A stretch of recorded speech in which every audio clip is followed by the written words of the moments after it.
The first thing Evan Cross did after signing the divorce papers was laugh. Not a loud laugh, just a quiet, confident smirk. The kind a man wears when he believes he has finally won. The kind that says, "I made the right call." Across the polished conference table, Clara Ashford sat perfectly still. Her hands rested on her lap. No trembling. No tears. No last-minute pleas. She had already signed her name where the sticky note pointed, her pen strokes calm and deliberate. Evan leaned back in his chair and adjusted his Mont Blanc pen like a trophy. "You know," he said casually, glancing at the papers, "most people would have fought harder. But I guess this is easier when you don't have much to lose." Clara didn't respond. The lawyer cleared his throat, eyes darting between them. Evan waved him off, still amused. "It's fine. We're done here. On clean break. No assets. No drama." He paused, then added with a soft chuckle, "Honestly, Clara, I'm doing you a favor. You wouldn't survive my world anyway." Clara nodded once. That nod was all Evan needed to confirm every assumption he'd made about her over the past 7 years. That she was quiet because she was weak, simple because she was insignificant, replaceable because she had nothing of value. He stood, already checking his iPhone, as if the marriage had been nothing more than a meeting that ran a little long. "Send me the final copy," he told the lawyer. "And don't worry, she understands." He didn't see Clara's fingers tighten for half a second. He didn't notice the lawyer hesitate before closing the folder. And he definitely didn't know that the document he'd just signed, without reading the fine print, was the last barrier protecting him from a truth so heavy it would eventually crush everything he thought he owned. Because Clara Ashford didn't walk out of that room as a discarded ex-wife. She walked out as a woman who had just fulfilled the final condition of a sealed trust, one designed to test not her wealth, but her character. And the moment the elevator doors closed behind her, a phone across town lit up with a single message. She signed, "Activate the Ashford Continuum." Evan Cross had just divorced the woman who legally controlled the future of his entire world, and he wouldn't realize it until it was far too late. Clara learned early in the marriage that love, with Evan, was never free. It was measured, tallied, quietly converted into a debt she was always expected to repay. At first it came disguised as concern. Evan would sigh after long days at work, loosening his tie in their Manhattan apartment, while Clara reheated leftovers. "You don't know how lucky you are," he'd say casually. "Most women would kill to live like this." He never said with me. He said like this: the view, the address, the lifestyle he believed he alone provided. Clara would nod, guilt forming where gratitude should have been. When she turned down a full-time job offer to keep freelancing, Evan didn't argue. He smiled. Then, weeks later, he mentioned it at a dinner party. "Clara prefers simple work," he joked, glass of wine in hand. "No pressure. Not everyone's built for ambition." Laughter followed. Clara smiled too, even as something small inside her folded in on itself. From then on, every kindness came with an invisible price tag. If Evan paid for dinner, he expected silence when he came home late. If he covered rent, he expected admiration. If he stayed married, Clara was expected to be endlessly understanding. When she asked why he'd stopped inviting her to events, he didn't raise his voice. He simply leaned back and said, "You wouldn't be comfortable there. And honestly, I can't afford distractions right now." She wondered when she had become a distraction. Money conversations were always framed as generosity. Evan transferred an allowance into their joint account and reminded her, gently, often, that budgeting mattered. When Clara bought a second-hand coat instead of replacing her cracked phone, he praised her for knowing her place. Love, in this marriage, was not something Clara received. It was something she earned by taking up less space. Still, she believed in effort, in patience, in the quiet math of sacrifice eventually balancing out. What she didn't realize was that Evan had already rewritten the equation. To him, Clara wasn't a partner.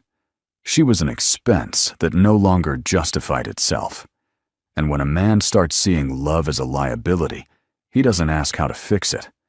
He starts looking for a refund. And Evan Cross had already decided he was done paying. The change didn't happen all at once. That was the most dangerous part. Clara didn't wake up one morning erased from her own life. She faded, slowly, the way a name disappears from a chalkboard after too many careless wipes. It started with decisions.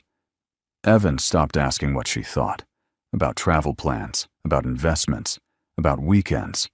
He'd inform her instead, usually while scrolling through emails on his iPad, his tone efficient and final. "I'll be in Boston this weekend," or, "I moved some money around. Nothing you need to worry about." At first, Clara told herself it was normal. Evan was busy, important. His work demanded focus. So she adapted. She learned to phrase opinions like questions, then learned not to ask them at all. Then came the introductions. At networking events, Evan no longer said, "This is my wife, Clara." He said, "Clara handles some freelance stuff." Sometimes he didn't introduce her at all. She became the woman holding his coat, the quiet presence hovering just outside conversations about deals and growth. One night, standing in a sleek midtown bar, Clara realized no one had spoken directly to her in over an hour. Not because they were rude, because Evan had already decided she didn't belong in the frame. At home, her world shrank further. Evan moved his work calls into the bedroom and shut the door. His laughter, once shared, became something she overheard. When Clara mentioned feeling lonely, Evan sighed, as if she'd asked for something unreasonable. "You're overthinking," he said. "We're fine. You just need more hobbies." She wondered when loneliness had become a personal flaw. Her belongings began to disappear from shared spaces, photos replaced by framed awards, her books boxed away to make room for his. Even her coffee mug, the chipped one she loved, vanished one morning, replaced by a matching set she didn't remember choosing. Clara noticed. She always noticed. But she told herself that love meant adjusting, that marriage required compromise. That being easy to live with was a kind of strength. What she didn't see was that Evan wasn't asking her to adjust. He was making room for a future that didn't include her. By the time Clara understood that she had been quietly written out of her own marriage, Evan had already moved on emotionally. And the scariest part? He truly believed she wouldn't notice, because people rarely fear losing what they've already stopped seeing. Clara didn't go looking for proof. That was the part Evan never understood. She wasn't suspicious by nature. She still believed, even then, that if something was wrong, it would announce itself loudly. She believed truth demanded to be seen. Instead, it slipped in quietly. It happened on a Tuesday night, ordinary in every way. Evan had fallen asleep on the couch, suit jacket tossed over the armrest, and a phone buzzing softly beside him. Clara stood in the kitchen rinsing a mug when the sound repeated, short, insistent, intimate. Not a work notification, a message. She told herself to ignore it, but the screen lit up again, and this time the name was visible. Lena. No last name. No emoji. Just one word, glowing against the dark like it had been there longer than Clara realized. Clara's chest tightened, not with panic, but with a strange sense of recognition, as if a missing puzzle piece had finally surfaced, not dramatic, not explosive, just clarifying. She didn't unlock the phone. She didn't read the message. She didn't need to. Because Evan stirred, half awake, and his hand moved instinctively, not toward her, but toward the phone. He turned it face down before his eyes even opened. That movement told her everything. Later that night, Evan showered longer than usual. He hummed under his breath, a sound Clara hadn't heard in months. When he came out, his mood was lighter, careless even. He kissed her cheek distractedly and said, "Big day tomorrow. Don't wait up." Clara lay awake long after the apartment went quiet. She replayed moments she had dismissed, sudden smiles at unread texts, business trips added last minute, his irritation when she asked simple questions. None of it screamed betrayal. It whispered it, and whispers are harder to argue with. Over the next few weeks, the name appeared again and again, not directly, but in absences. In Evan's focus, drifting. In the way he guarded his phone like it contained something fragile. Clara never confronted him. She understood something then, something subtle and devastating. If she asked, Evan would deny. If she accused, he would blame her insecurity. And if she cried, he would call it manipulation. So she did the one thing he didn't expect. She paid attention. Because sometimes, the truth doesn't need to be dragged into the light. Sometimes, it waits patiently until you're strong enough to survive it. And Clara was just beginning to wake up. The first time Evan humiliated Clara in public, he did it with a smile. It happened at a rooftop networking mixer overlooking the Manhattan skyline, the kind of event where conversations were currency and appearances mattered more than truth. Clara hadn't planned to attend. Evan insisted at the last minute. "It'll be good for you," he said, already distracted. "Just don't overthink it." She wore a simple black dress, nothing flashy, nothing wrong. At first, Evan stayed close, on his hand resting lightly on her back, like a prop he hadn't decided whether to keep. But as the night unfolded, he drifted, toward louder laughs, firmer handshakes, people who mattered more. Clara found herself standing alone near the edge of the terrace, watching city lights blink like distant signals she couldn't reach. Then Evan called her over. "Hey," he said, arms slung casually around her shoulders as a small group gathered. "This is Clara." That was it. No last name. No context. A man beside him smiled politely. "And what do you do, Clara?" Before she could answer, Evan laughed. "Oh, she does a little freelance stuff. Keeps busy." He took a sip of his drink. "She's not really into the whole career race. More low maintenance." The group chuckled. Clara felt the heat rise in her face, but she smiled, because she always did.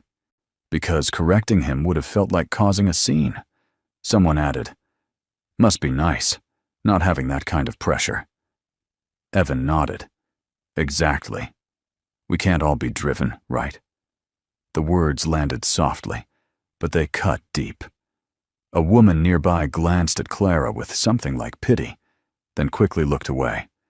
The conversation shifted back to market trends and expansion plans, as if Clara had already served her purpose, as a joke, a contrast, a reminder of what not to be. Evan didn't notice Clara growing quieter, or maybe he did and didn't care. On the ride home, she stared out the window, city lights blurring into long streaks. Evan hummed along to the radio, relaxed, satisfied. "You were really quiet tonight," he said finally, not unkindly. "You okay?" Clara hesitated. "You didn't have to say it like that." Evan sighed, impatient. "Say what? I was just being honest." "Don't be so sensitive." She nodded. Again.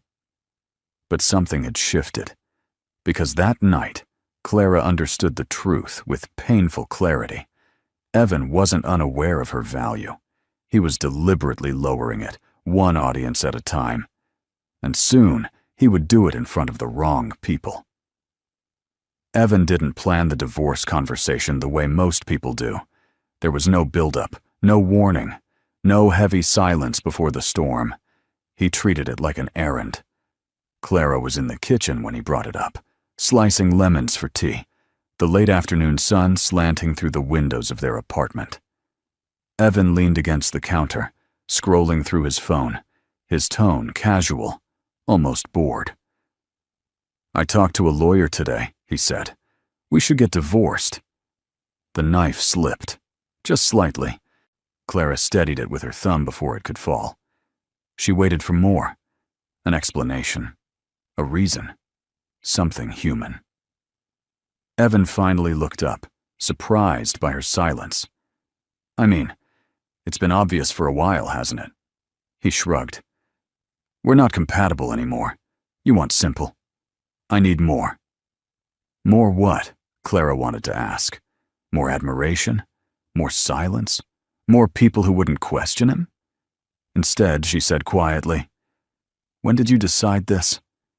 Evan exhaled, as if she were asking for too much. "Don't do that. It's not about a moment. It's about reality." He gestured around the apartment. "This life, it's not going anywhere." He said this life, not us. A week later, he slid the divorce papers across the dining table like a restaurant check. No anger, no guilt, just impatience. "Standard stuff," he said. "You don't have assets. I'll keep the apartment." "Clean break." He smirked, trying to soften the blow with humor. "Honestly, Clara, you're lucky. You won't have to deal with my world anymore." Lucky. She flipped through the pages slowly. Her name appeared again and again, detached from everything that had once made it feel like hers. 7 years reduced to ink and margins. "You're not even going to fight it?" Evan asked, amused. "Most people would." Clara looked up at him then, really looked. The confidence, the certainty, the belief that she had nowhere else to go. "I don't want anything," she said. Evan laughed out loud. "See? That's what I mean. You never did." He didn't notice her hands were steady. He didn't ask why she wasn't crying.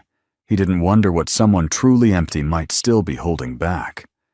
To Evan, this was a joke with a predictable ending. What he didn't realize was that Clara wasn't losing a life. She was shedding one. And the moment she signed those papers, the balance quietly began to shift. The signing happened on a Thursday morning in a glass-walled office that smelled faintly of coffee and printer ink. Clara arrived 10 minutes early. She always did. She sat alone at the end of the long table, hands folded, posture straight, eyes calm. Anyone watching would have assumed she was there for a routine appointment, not to officially end a 7-year marriage. Evan came in late. He looked relaxed, confident, almost cheerful. His jacket was slung over one shoulder, phone pressed to his ear as he finished a call. "Yeah, tonight works," he said. "I'll be free." Free. He hung up and finally looked at Clara. "You ready to get this over with?" he asked lightly, not as if they were canceling a subscription. The lawyer slid the documents forward. "If you'll just sign here and here." Clara picked up the pen. Evan watched her closely, waiting for something, for hesitation, for a crack, for emotion that would confirm his version of the story. He expected tears, or at least a question. Instead, Clara read every page slowly. Her face didn't change. She paused once, at a paragraph Evan had skipped entirely. The lawyer noticed but said nothing. Evan checked his phone again. "You don't need to read all that," he said. "It's standard." "I know," Clara replied softly. Then she signed. No shaking hand, no deep breath, just ink on paper. Evan blinked. "That's it?" he asked, disappointed. "You're really not going to say anything?" Clara capped the pen and slid it back. "What would you like me to say?" He laughed, a short, disbelieving sound. "I don't know. Something. Most people would fight for their marriage, or at least for something." "I don't want anything," Clara said again. The lawyer cleared his throat. "Mr. Cross, you'll need to sign as well." Evan scribbled his name without looking. the motion careless. He pushed the folder away and leaned back, satisfied. "Well," he said, standing. "I guess that's that." He paused at the door. "You'll figure something out, Clara. You always do." He smiled, almost kindly. "Just don't expect miracles." The door closed behind him. Clara remained seated. For a moment, the room was silent except for the hum of the city outside. The lawyer studied her carefully, as if seeing her for the first time. "You're sure?" he asked quietly. Clara nodded, because the truth was simple, and Evan would never understand it. She hadn't signed because she was weak. She had signed because she was done waiting. And somewhere far beyond that office, a clock had just started counting down. Clara thought the worst part would be leaving. She was wrong. The apartment emptied faster than she expected. Evan had already packed the things he cared about: his suits, his watches, the framed awards that once crowded the walls. What remained felt like leftovers from a life no one claimed anymore. Clara packed quietly, choosing only what fit into 2 suitcases: clothes, a laptop, a few books, proof she had existed. The doorman didn't meet her eyes when she left. She stayed the first night in a modest hotel on the edge of Midtown, the kind of place people booked when plans fell apart. The room smelled faintly of detergent and old carpet, so Clara sat on the edge of the bed and stared at the wall, waiting for the moment she was supposed to break. It didn't come. What came instead were the small humiliations. Her joint account was frozen within 48 hours. Evan called it a banking error. The credit card declined at a grocery store. A freelance client emailed to say they were going in a different direction. A friend she'd known for years stopped replying altogether. By the end of the week, Clara understood the shape of her new life. She sublet a small studio farther downtown. No skyline view, no doorman, just a single window and the sound of traffic at night. She slept on a mattress on the floor, her suitcases stacked like temporary furniture. Evan didn't check in. Instead, she saw him online. Photos from dinners, tagged locations she used to recognize, and smiles that looked effortless. A life that appeared untouched by her absence. The silence hurt more than cruelty ever had. One evening, Clara sat on the floor, back against the wall, phone in her hand. She scrolled through old messages she hadn't had the heart to delete. Promises, jokes, versions of Evan that felt like strangers now. For the first time, doubt crept in. Maybe he was right. Maybe she really didn't have anything. Maybe letting go hadn't been strength, but surrender. She closed her eyes, breathing slowly, grounding herself the way she always had, by staying quiet, by enduring. She didn't know that this was the lowest point by design, that every closed door, every lost comfort, every unanswered call was stripping her life down to its barest truth, and that sometimes, when there's nothing left to lose, the ground beneath you isn't empty, it's solid. And Clara Ashford was standing on it for the first time. Clara didn't hear Lena Moore's name again for weeks, not directly. It surfaced in fragments, through mutual acquaintances, half-finished stories, and the careful silence that follows something people don't know how to frame yet. Evan had moved fast, too fast. Photos appeared online, new dinners, new smiles, new captions that tried too hard to look effortless. Clara told herself not to look. She looked anyway. Lena was beautiful in a way that felt deliberate. Sharp lines, confident posture, the ease of someone who believed she'd finally arrived. In every photo, Evan stood slightly in front of her, hand possessive at her waist, smile polished and proud. What Clara didn't see, but would later understand, was how tightly Lena's jaw was set, how often her eyes drifted off camera. The first crack came quietly. One afternoon, Clara received an email from an unfamiliar address. No subject line, just a single sentence. Did he ever tell you the truth about anything? Clara stared at the screen for a long time. She didn't reply. The second message came days later, longer this time. Careful. Defensive. Lena wrote about confusion, about stories that didn't line up, about realizing she was always being compared to someone she'd never met, but somehow already resented. He told me you were dependent, Lena wrote, that you wouldn't survive without him. Clara exhaled slowly. That was Evan's pattern. Simplify, diminish, rewrite. Then came the detail that shifted everything. Lena mentioned a document Evan had shown her while bragging one night. Divorce papers. He'd laughed while explaining how easily Clara had signed, how she'd walked away with nothing. She didn't even read it, he'd said. She never cared about details. Lena had believed him, until she noticed something strange. The dates didn't match the story. The language was too specific. And the lawyer's name, Thomas Reed, wasn't just any attorney. He was a fiduciary specialist. That wasn't an accident. Lena hadn't written to confess. She'd written because something felt wrong. And for the first time, Evan wasn't the smartest person in the room. Clara closed her laptop, hand steady. She didn't feel vindicated or angry. She felt clarity. Because when lies start collapsing under their own weight, they don't fall outward.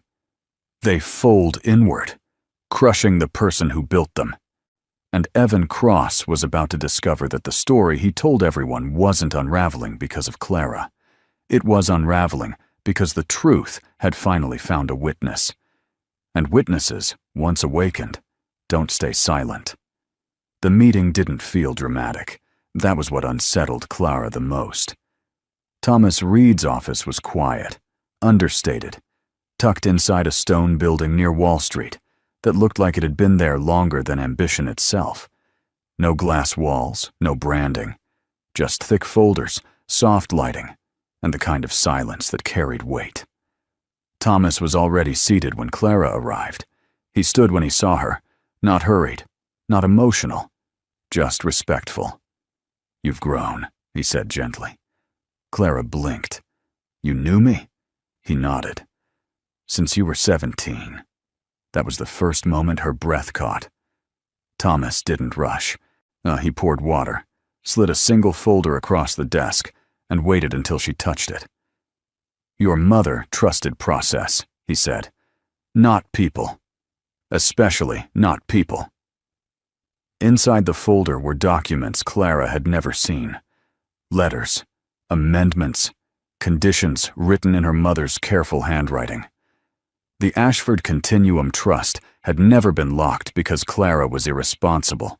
It was locked because the inheritance was never meant to arrive easily. There was a moral clause, Thomas explained. Your mother believed wealth revealed character, but hardship refined it. He paused. You weren't required to suffer, but you were required to choose dignity without knowing the reward. Clara's throat tightened. Thomas continued. Marriage complicated things. Once you married, access paused. The trust could not be activated while your judgment was legally intertwined with someone else's. So I lost everything, Clara said quietly. No, Thomas corrected. You postponed it. He turned to the final page. The trust activates when 3 conditions are met, he said. 1. You live independently of trust resources. 2. You do not use wealth to coerce loyalty. And 3. He looked at her carefully. You walk away from a partnership that diminishes your moral agency, willingly, without leverage. Clara stared at the page. She had done all of it, without knowing, without planning, without revenge. Evan, she whispered, never knew. Thomas allowed himself a thin smile. He assumed silence meant absence. He slid one more document forward. This confirms your status as sole controlling beneficiary. Clara didn't smile, so she didn't cry. She simply closed the folder. Outside, the city moved the way it always had. Fast, loud, indifferent. But inside that room, one truth settled with quiet finality. Evan hadn't taken her future. He had unknowingly unlocked it, and the door he closed behind her would never open for him again. Clara didn't change overnight. There was no dramatic makeover, no sudden hunger for attention, no desire to prove anything to anyone. What changed was quieter and far more permanent.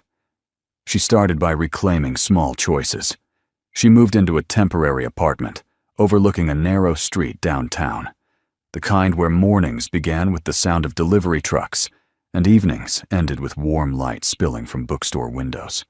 She bought a simple desk, a comfortable chair, and positioned her laptop near the window, not for the view, but for the reminder that she could decide where her life faced. Thomas handled the legal machinery discreetly. Clara didn't step into boardrooms or sign sweeping directives. Not yet. The trust moved when she was ready, not before. For the first time, power waited for her. What surprised her most was the absence of fear. She had expected to feel intoxicated by security, or angry at how easily everything could have been different. Instead, she felt grounded, as if the long season of uncertainty had trained her to stand without leaning. She updated her resume, not because she needed work, but because she wanted clarity. She reconnected with old contacts, not to announce who she was, but to remember who she'd been before she learned to shrink. Conversations felt different now, straighter, unapologetic. People noticed. Not the money. Cook with the presence. Clara spoke less, but when she did, people listened. She asked sharper questions. She ended conversations that drained her. She stopped explaining herself. At night, she read philosophy, psychology, notes her mother had left behind, margins filled with reminders about restraint, responsibility, and the quiet burden of choice. Clara understood them now in a way she hadn't before. This wasn't about becoming someone new. It was about returning to herself, without compromise. Evan never crossed her mind directly, not with anger, not with longing. He existed now as a closed chapter, one she no longer needed to reread to understand. What Clara was becoming didn't need his recognition. It needed her consent. And somewhere beyond the noise of Manhattan, beyond contracts and consequences, something else shifted too. Subtle, unforced. The world began responding differently, not because she demanded it, but because she no longer asked for permission to exist within it. And transformation, she learned, doesn't announce itself. It simply makes everything else fall into place. Evan Cross believed he had won. That belief settled in his chest like a warm, permanent thing. Earned, justified, undeniable. The divorce was final. Clara was gone. The silence she left behind felt less like loss and more like relief. No more quiet resistance. No more invisible judgment.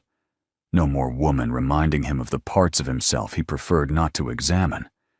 His life, finally, looked the way he thought it was supposed to. Lena moved into his penthouse within weeks. She fit easily into the space Clara never seemed to fill correctly, laughing in the kitchen, hosting dinners, or tagging photos online that collected approval at record speed. Evan watched the numbers climb and mistook attention for success. At work, his confidence sharpened. He spoke louder in meetings, cut people off without apology, started dropping hints about a new chapter in his personal life. Colleagues congratulated him, some sincerely, others cautiously. Evan didn't notice the difference. When someone asked about Clara, he smiled indulgently. "We grew apart," he said. "She wanted a smaller life."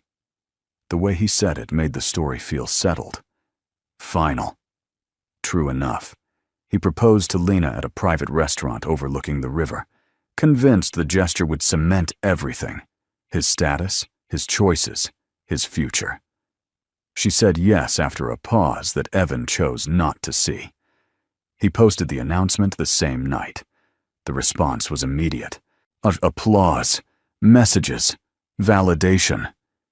This was what winning looked like.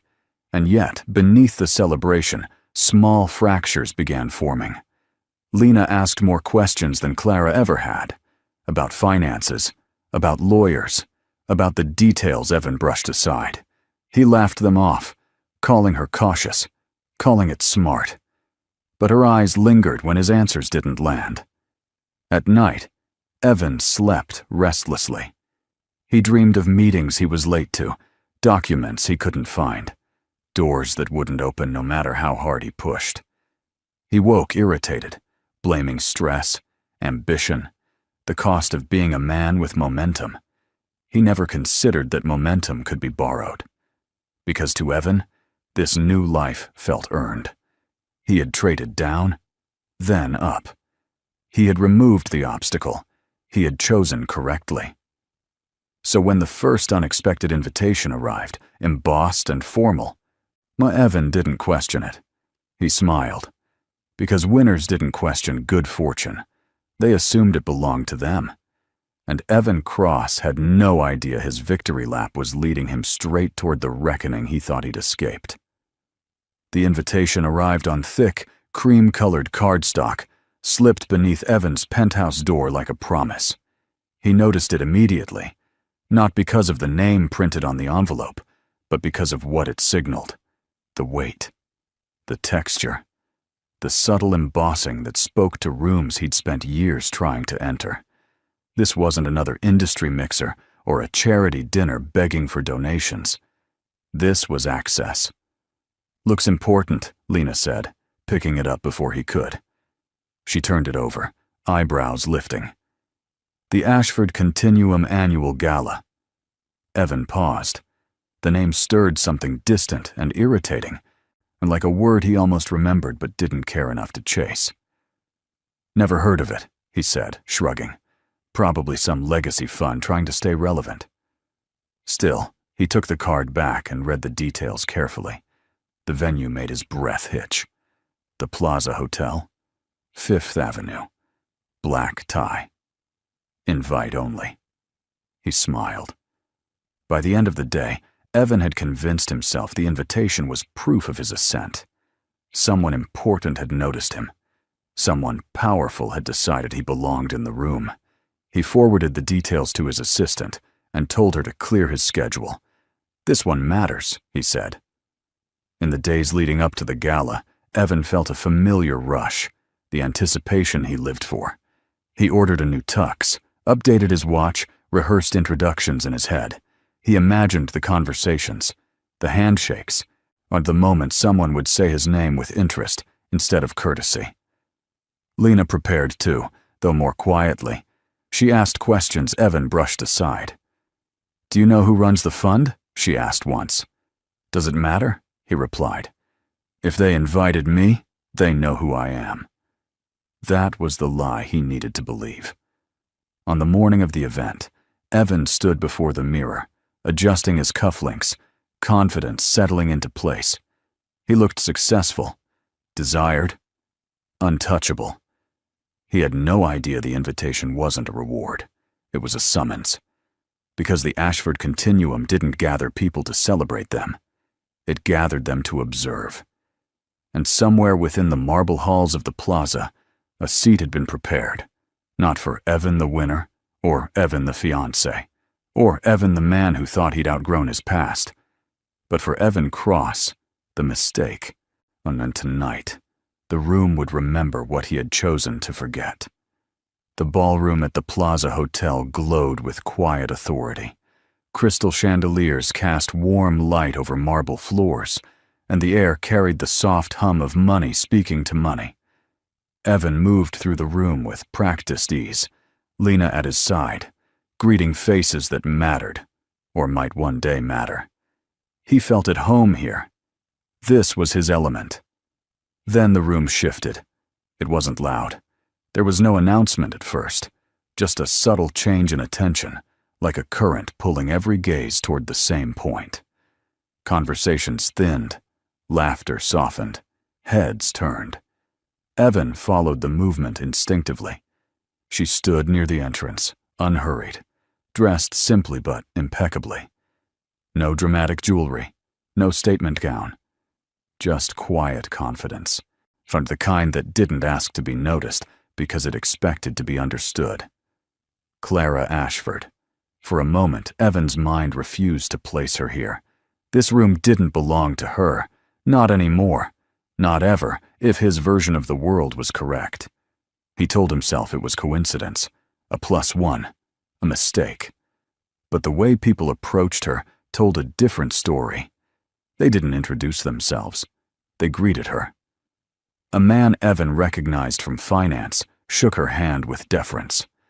A woman he'd once pitched to leaned in, smiling, listening.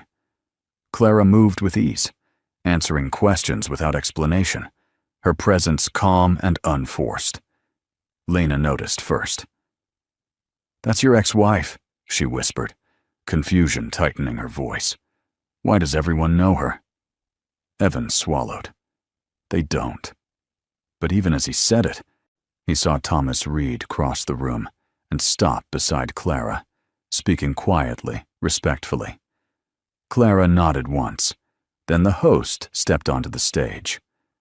"Ladies and gentlemen," the man began, voice steady, "thank you for joining us tonight. Before we begin, I'd like to recognize the individual who makes this gathering possible." The room fell silent. "Our sole controlling beneficiary and chair of the Ashford Continuum," he continued, "Ms. Clara Ashford." The applause wasn't explosive. It was immediate. Evan felt the blood drain from his face. Clara stepped forward, composed, her eyes scanning the room, passing over Evan without pause. Not avoidance, not anger. Finality. In that instant, the truth settled with brutal clarity. She hadn't come to confront him. She had come because this was her room, and Evan Cross was no longer standing at the center of it. Evan didn't remember sitting down. One moment he was standing near the bar, the echo of applause still ringing in his ears, and the next he was gripping the edge of a chair as if the room had tilted without warning. The name Clara Ashford repeated itself in his mind, detached from the woman he thought he knew, reassembling into something unrecognizable. This wasn't possible. This wasn't real. He laughed once under his breath, sharp and panicked. A mistake, a coincidence, a setup that would correct itself if he just waited long enough. But nothing corrected itself. Around him, conversations resumed. Quieter now, charged. Evan caught fragments as people passed. Sole beneficiary. Ashford Continuum. I didn't realize she was so young. Each word landed like a blow, stripping away another layer of denial. Lena sat beside him, rigid. "Evan," she said carefully, "what exactly did you sign during your divorce?" He turned to her, irritation flaring. "Standard paperwork." She walked away with nothing. Lena didn't look convinced. Then why is Thomas Reed here? The name hit harder than the applause had.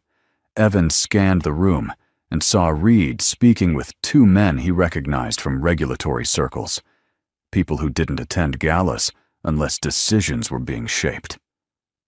Evan's mouth went dry. Memories surfaced, unwanted. The day of the signing, Clara pausing at one paragraph, the lawyer's hesitation, his own impatience. He had skimmed. He always skimmed. Details were for people with less momentum. A server passed with champagne. Evan waved it away. He pulled out his phone, fingers unsteady, and searched for the divorce agreement in his email. The document loaded slowly, each second stretching. He scrolled past the sections he remembered: property, accounts, confidentiality. Then he saw it. A clause he had never read. Mutual waiver of present and future claims arising from fiduciary interests, trusts, or beneficial control associated with the named spouse. Evan stared at the words, pulse roaring in his ears. He had signed away any claim, direct or indirect, to anything connected to Clara. Not just money, not just assets, influence, access, protection. The room seemed to close in. Lena stood. "You told me she was nothing," she said quietly. Evan looked up at the stage, where Clara now spoke with calm authority, the room listening the way it never had to him. In that moment, the truth landed with devastating precision. He hadn't lost Clara because she was weak. He had lost everything because he was careless, and the contract he mocked had already decided his future, without his consent. The boy didn't know he was telling the truth. That was what made it impossible to ignore. He stood near Clara's side during the reception, small fingers wrapped around a glass of apple juice, eyes wandering the ballroom with the honest curiosity of someone who had never learned how to pretend. Clara kept one hand lightly on his shoulder, not to restrain him, but to reassure him. He was safe. He was seen. Evan noticed him late. At first, he thought the child belonged to someone else, another donor, another guest. But then the boy laughed, a soft, familiar sound that struck something deep in Evan's chest. He stepped closer before he could stop himself. "That's your son?" Evan asked, forcing casual into his voice. Clara didn't answer right away. She didn't owe him one. The boy looked up instead. "You're Evan," he said plainly. The name landed without accusation, without fear. Evan stiffened. "Do I know you?" The boy frowned, confused by the question. "You used to live with my mom," he said, "before she stopped being sad all the time." The air around them thinned. Clara's hand tightened slightly on the boy's shoulder, not to silence him, but to ground him. She met Evan's eyes for the first time that night. Calm, unflinching. Evan swallowed. "I never made her sad." The boy considered this carefully, the way children do when sorting truth from noise. "You did," he said simply. "But you didn't see it. Oh, she cried in the kitchen when you were on calls. She told me not to worry." Evan opened his mouth. No words came. "I don't worry now," the boy added, smiling at Clara. "She laughs more." There was no malice in it, no intent to wound, just observation. Lena stood a few steps away, watching the exchange with dawning clarity. Not triumph, not jealousy, understanding. Clara knelt then, bringing herself to the boy's level. "Hey," she said gently, "thank you for being honest." He nodded, satisfied, and wandered off toward the dessert table. The moment stretched. Evan felt something inside him give way, not dramatically, not loudly, but completely. He had spent years rewriting stories, reshaping memories, convincing himself that harm only counted if it was visible. But the child had seen it, and children don't lie to protect pride. Clara stood. "This," she said quietly, "is why I left." She didn't wait for his response, because the truth had already spoken, and it had chosen the one voice Evan could never argue with. Lena Moore left the ballroom without saying goodbye. It wasn't dramatic. No raised voice, no final scene. She simply stepped back, handed her champagne flute to a passing server, and walked toward the exit with a calm Evan had never seen before. He noticed too late. By the time he turned, she was already halfway across the marble floor, heels steady, shoulders straight, no hesitation in her stride. Evan followed, panic sharpening his steps. "Lena!" he called, forcing a laugh that sounded wrong even to him. "What are you doing?" She stopped near the tall doors and turned slowly. "I'm done listening to stories that only work if no one asks questions," she said. Evan scoffed. "You're overreacting. This night, it's just politics. Optics." Lena studied him for a long moment, really studied him, as if stripping away the version of Evan she had been sold and comparing it to the man standing in front of her now. "You told me she was nothing," she said quietly. "You said she needed you, that she signed away her life because she didn't understand it." He opened his mouth, ready with a dozen explanations. She didn't give him the chance. "You weren't lying to impress me," Lena continued. "You were lying to protect yourself." The words landed cleanly, precisely, without cruelty. "I saw how you looked when they said her name," she added. That wasn't surprise. That was fear. Evan felt the room slipping from him again.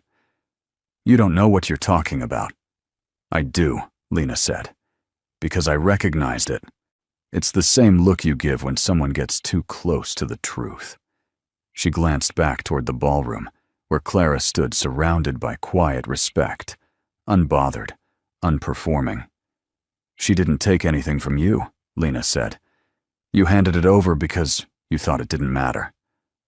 Silence stretched between them.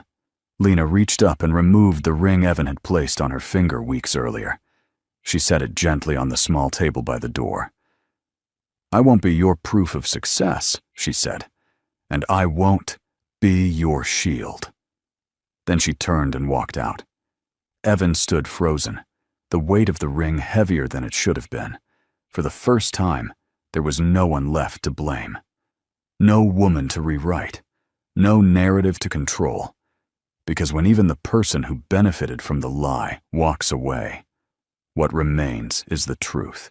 And Evan Cross was finally alone with it. Evan's fall didn't come with headlines. It came with silence.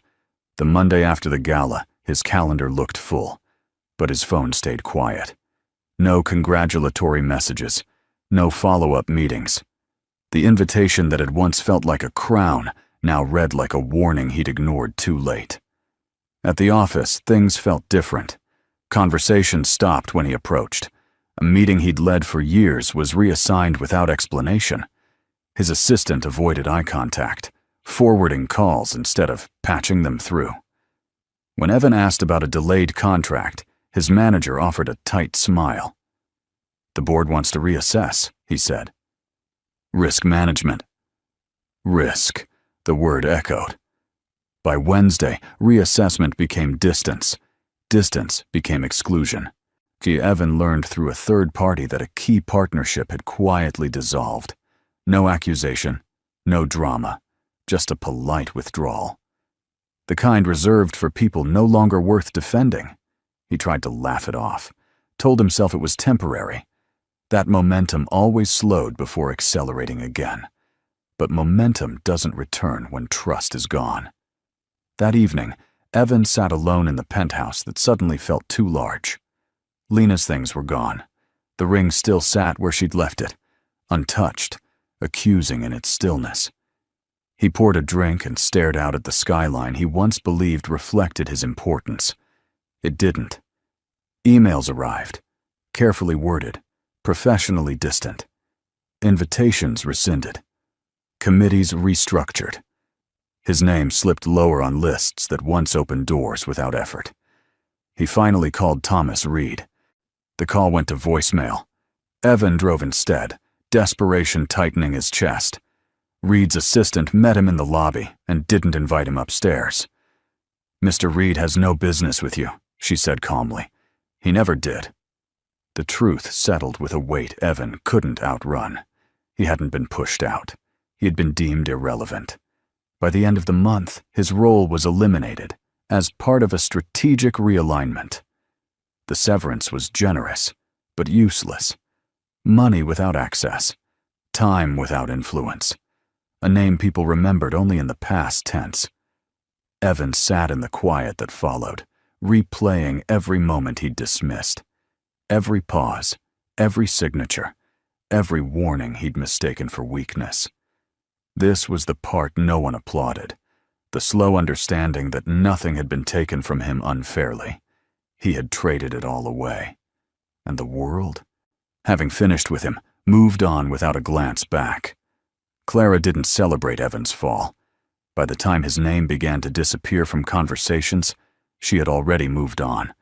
Not forward, not upward, but inward. That was where the real change had taken root. Her days settled into a rhythm that felt earned. Mornings began with quiet walks through Central Park, the city waking around her without urgency. She worked when she wanted to, not because she needed to. Decisions arrived without pressure, choices without fear. For the first time in her adult life, nothing in her world depended on someone else's approval. The trust did what it was designed to do, silently. Investments shifted, boards adjusted. Influence moved without her having to raise her voice. Clara attended meetings when it mattered, and declined when it didn't. Power, she learned, was most effective when it didn't need to announce itself. What surprised her most wasn't the ease. It was the space. Space to think. Space to rest. Space to feel without bracing for consequences. People approached her differently now, not because of what she owned, but because of how she listened. Clara asked questions no one else bothered with. She remembered names. She noticed who was overlooked, and quietly, deliberately, she brought those people forward.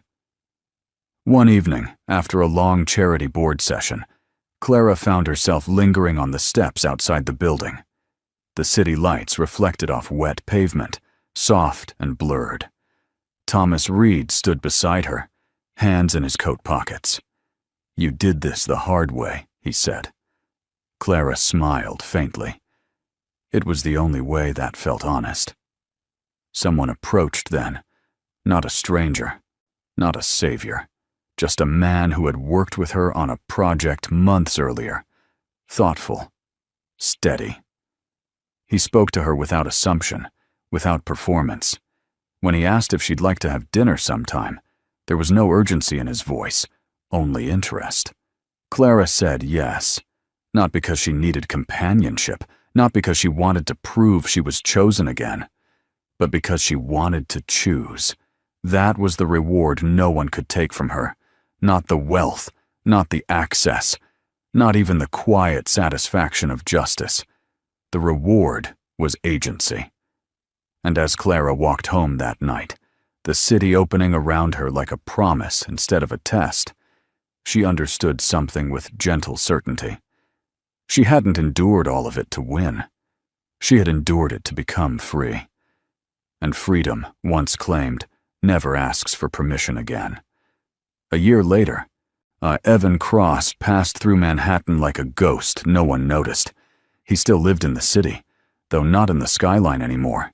His name no longer opened doors. It surfaced occasionally, never with anger, never with scandal, just as a quiet example of someone who had been present once and then wasn't. No one spoke about Clara in relation to him. That was the part that hurt the most. For Clara, life didn't unfold like a victory montage. There were no headlines, no public declarations, no moment where she stood above the wreckage and smiled. Her happiness arrived the way real things do, gradually, gently, and without spectacle. She married in the fall. Not a society wedding, not a performance. Just a small ceremony near the water, surrounded by people who had known her before the world decided she mattered. The man beside her didn't promise to save her or elevate her. He promised to walk with her, steady, present, unafraid of her strength. That was enough.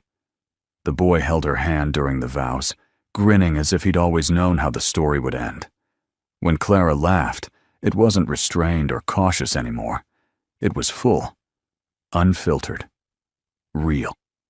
She kept her last name, not as a statement, as a truth. The Ashford Continuum continued its work quietly, funding education, restoring systems, supporting people who would never know her face. Clara never needed them to. Legacy, she learned, wasn't about being seen. It was about being consistent. On a cold winter morning, Clara stood by her apartment window, coffee warming her hands, watching the city stretch awake. Her life felt balanced now. Not perfect, not protected from pain, but chosen. And somewhere across town, Evan scrolled through old photos he never deleted, not out of longing, out of confusion. He still couldn't understand how the woman he dismissed had become unreachable, untouchable, whole. The truth was simple. He had mistaken silence for emptiness, patience for weakness, love for dependency. And by the time he realized the difference, the story no longer belonged to him. Clara closed the window and turned back into her life. She had nothing to prove, no one to convince, no past to outrun, only a future she had earned, piece by piece, choice by choice. And that was the ending he could never touch. And so the story comes to a close. Now let me ask you something, my friends. Are you still here with me? If you've stayed until this moment, then something in this story touched your heart in a quiet, personal way. Maybe it wasn't the wealth or the revenge or even the ending. Maybe it was the silence, the patience, the way Clara chose dignity when no one was watching. There's a lesson here that reaches far beyond drama. The Stoic philosopher Marcus Aurelius once wrote, "You have power over your mind, not outside events. Realize this, and you will find strength." Clara didn't win because she fought louder. She won because she refused to let bitterness decide who she became. She focused on what she could control, her character, her choices, her integrity. Life doesn't always reward us immediately. Sometimes it tests us by stripping things away, asking whether we can still stand when no one applauds. And as Epictetus reminded us, first say to yourself what you would be, and then do what you have to do. Healing begins the moment we stop proving our worth to people who never planned to see it. If this story resonated with you, if it mirrored a chapter of your own life, I invite you, gently, to like this video, share it with someone who might need it, and subscribe to the channel. These stories are for you. And if you're still here, maybe it's because you're stronger than you think, and your own ending is still being written. Before we end, we want to gently clarify something for our viewers. This story is a work of fiction, created for emotional storytelling and reflection. While the characters, events, and situations may feel realistic or familiar, they are not intended to represent real individuals or specific real-life cases. Any resemblance to actual people or events is purely coincidental. The purpose of this narrative is not to present financial, legal, or personal advice, but to explore human emotions, resilience, self-worth, consequences of choices, and healing after difficult relationships. Stories like this are meant to inspire thought, empathy, and personal growth, not to suggest that life always unfolds in the same way. We encourage viewers to take the message that resonates with them on an emotional level, while understanding that real life is complex and unique for everyone. Thank you for watching with an open heart and thoughtful mind.